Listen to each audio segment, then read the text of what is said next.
and gentlemen, the goose is loose. Welcome back. Very quick hobby update this week. I've not got anything else painted, but since the game at Warhammer World with Lee last week, I have got a lot more hobbying done. So I primed a load of models, I undercoated a load of stuff. So I've undercoated the Mega Knobs now, I've undercoated the Mech Gun, I've undercoated the Death Dread, pretty much everything that was involved in the game last week. I've undercoated the Pain Boy as well. So we've got a few things that are now ready to take paint. Not been great in terms of weather around here recently, so the one fine day that I got, I decided to spray everything I could. But I also wanted to build some stuff. So I've built a couple of models since the last time that I was on the channel. One of which is one that I've had for a very long time now, and it's something I've been really keen to build because it looks awesome. I've built it and I've primed it, and I shall show it to you hopefully on the next video, if not the one after that. And that is the Battle Wagon with Super Cannon.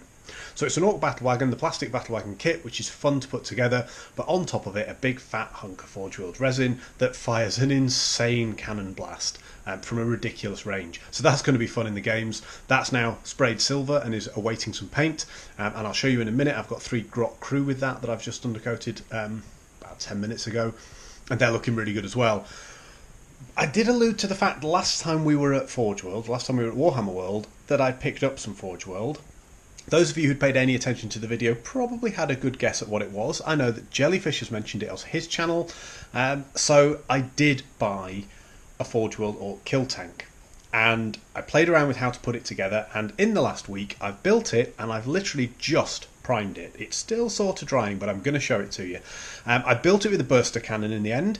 So it's got either a Giga Shooter or a burster cannon. The Giga Shooter is lots and lots of shots. It's sort of heavy 66, so you might get 36 shots out of it. And very, very good at mowing down infantry. I sort of wanted something that would put a hole in something a bit stronger. Having played Lee, I found out that I'm still a little bit lacking in things that will put a hole in heavy armour. And now again, it's Orky, so the ballistic skill, the shooting power is not very good. It's unlikely to hit, but it's going to be one of those fun things. When it does hit, it'll do something amazing. And when it doesn't hit, it'll be a complete waste of my power points. But it looks cool, and it's a transport, and I can't say no to this model. So I'm going to briefly show you these grots that I've done, and more importantly, the kill tank. As shown in diagram. So the kill tank is just stunning. And if we look at how big the grots are compared to it, we can see it's quite a chunky piece of kit. I've got an orc commander, orc tank commander, and a grot to get base coated and go in there as well, up at the top hatch. You'll notice that some of the spray, some of the silver hasn't come out brilliantly, particularly on the barrel of the gun. It got a little bit over soaked halfway through spraying. Unfortunately, I sort of lost my grip on the model and it got a little bit too close to the nozzle. However, that actually works quite well for me, I think. The problem with Orky stuff, or the good thing about Orky stuff, is you sort of can't do it wrong. To me, it just looks like the metal's sort of pitted and not particularly well looked after. And by the time I've done half the panels red, and we've given it a wash and a dry brush and cleaned it up a little bit, I suspect they will either look like features or they won't really be that obvious anyway. So this thing's going to come on nicely, but this is not what I'm doing for the next week. So we still have a game to get in with Jellyfish Gamer.